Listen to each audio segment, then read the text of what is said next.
आज जिल्हा परिषद आणि पंचायत समिती निवडणुकांसाठी अर्ज माघारी घेण्याचा शेवटचा दिवस होता आणि राज्यभरात अनेक निष्ठावंत कार्यकर्त्यांना उमेदवारी न मिळाल्याने त्यांनी अपक्ष फॉर्म भरत आपली उमेदवारी जी आहे ती कायम ठेवल्याचं आपल्याला पाहायला मिळतं आहे। पुण्याच्या भोरमध्ये सुद्धा भाजपचे उपाध्यक्ष असणाऱ्या जीवन कोंडे यांनी सुद्धा आपला अपक्ष फॉर्म कायम ठेवला आहे आणि ती आता अपक्ष म्हणून लढणार आहेत। आपल्यासोबत जीवनप्पा आहेत।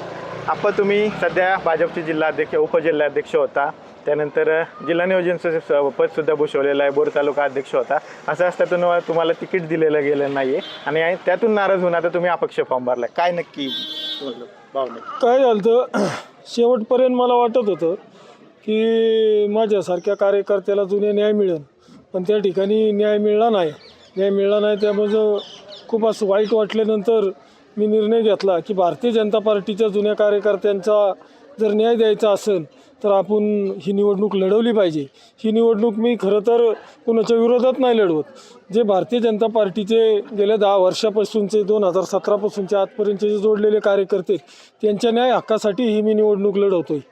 न्याय मिळायला पाहिजे होतं तुम्ही म्हणताय, कोणी न्याय दिला नाही तुम्हाला, कोणी तिकीट नाकारलं?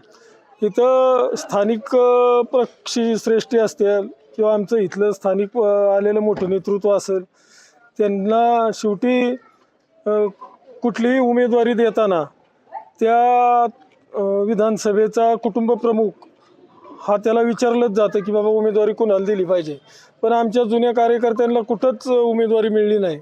त्यामुळं मी हा बंडाचं निशाण उभं केलेलं आहे। तुम्ही नवीन आलेले नेते म्हणताय, जुने कार्यकर्त्यांना उमेदवारी दिलेली नाही म्हणताय, त्यांच्यावर अन्याय होता असं म्हणताय। नवे आणि जुने म्हणजे काय नक्की? आता बोरमध्ये पाहिलं तर संग्राम थोपटे यांनी आता भाजपमध्ये प्रवेश केलेला आहे, नवीन नेते म्हणजे तेच का? हा, शेवटी आता अलीकडच्या काळात आलेत म्हणले आम्ही म्हणजे आज मी 2017 पासून आहे, त्याच्या आधी बी दादा धोंडे होते, माधवराव जोशी होते। तसं पार्टीचं काम ह्या तालुक्यामध्ये 50-55 वर्षापासूनचं चालू आहे। म्हणजे फार अटल बिहारींच्यापासून प्रमोद महाजन असतील किंवा अडवाणी साहेब असतील, त्या काळापासूनचे कार्यकर्ते ना अध्यक्ष या ठिकाणी काम करतात। पण त्याचं खऱ्या म्हणजे मोठं रूपांतर आम्हाला माझ्यासारख्या कार्यकर्त्याला 2017 संधी दिल्यापासून आम्ही किंवा जुने सर्व कार्यकर्ते माझ्याबरोबरचे नवीन कार्यकर्ते यांची सांगड घालून आज पक्षाचं फार मोठा विस्तार केला होता। त्या विस्तारामध्ये आम्ही माझ्या आमदारांचा सुद्धा या ठिकाणी तालुक्यात प्रवेश करण्याकरता सर्वांनीच प्रयत्न केले होते। तुम्ही थेट नाव घेणे टाळताय, नाराजी कुणावर आहे? थोपट्यांवर?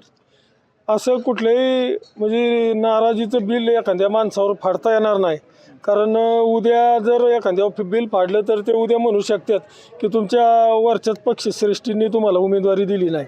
त्यामुळं आपल्याला असं काय आपल्याकडे पुरावा नाही किंवा आपण त्यांच्या असा क्लेम करू नये की तुम्हीच टाळली, पण कुणी टाळली उमेदवारी हे बोरच्या आम जनतेला व सर्व मतदारांना माहीत आहे। तुमची नाराजी कुणावर आहे? तुम्ही काय नाव घेणं टाळताय त्यांचं? तुमची नाराजी थेट कुणावर आहे? शेवटी आता मला निवडणुका लढायच्यात, निवडणुका लढत असताना कुणावर टीका टिप्पणी करण्यामध्ये मला वेळ घालवायचा नाही। बरं, कोण भाजपने निर्णय घेण्याचा अधिकार कुणाला दिला होता? कोणाला तिकीट कुणाला द्यायचा याचा अधिकार कुणाला दिला होता आपल्या बोर तालुक्यामध्ये?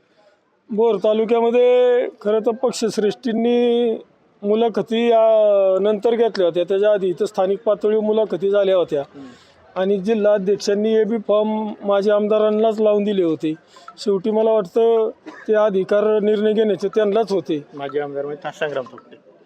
हा ठीक आहे, त्या दादांनाच ते अधिकार असते। म्हणजे तुम्ही माझ्या तोंडून नाव काढून घेण्याचा प्रयत्न करताय, पण ॲक्च्युली काय निवडणुका समोर आल्यात आणि निवडणुका समोर आल्यानंतर मला माझं काम केलं पाहिजे कुणावर टीका आणि टिप्पणी करण्यापेक्षा। बरं, इथून पुढे काम कसं असणार आहे? पक्ष काही थोडे दिवस राहिले, म्हणजे अगदी 10-12 दिवस राहिले, तुम्हाला आजच नवीन चिन्ह मिळालंय, चिन्ह कसं पोहोचवणार आता नागरिक? उद्यापासून आम्ही प्रचार दौरा आखलेला आहे, तांबडपासून प्रचार दौरा चालू करतोय। सर्व कार्यकर्त्यांना आता चिन्ह पोहोचवलंय आणि हे एक बशी विजयाचं चिन्ह आहे, त्यामुळे माझ्यासारख्या कार्यकर्त्याला निश्चित खात्री आहे की माझा विजय होणार आहे।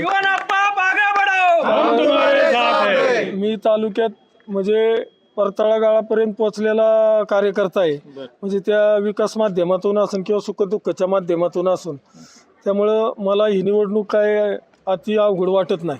तुम्ही बंडखोरी केली थेट भाजपसोबत, बंडखोरी का केली याच्याविषयी तुम्ही वरिष्ठांशी चर्चा केली का भाजपची, किंवा करणार आहात का? तुम्हाला न्याय दिला जात नाही जुन्या कार्यकर्त्यांना, यासंबंधी काही चर्चा करणार आहात? नाही, आता काही चर्चा करायला दिवसच उरले नाहीत.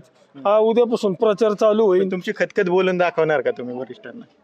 वरिष्ठांनी ऐकून घेतली तर त्यांना मी नक्कीच खतखत बोलून दाखवीन.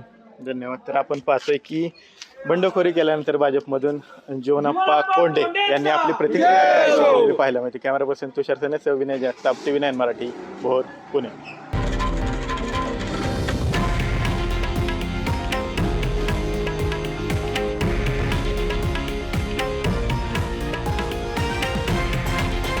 हे आहे देशातील नंबर 1 न्यूज नेटवर्क आणि आपण पाहत आहात TV9 मराठी, एकमेव.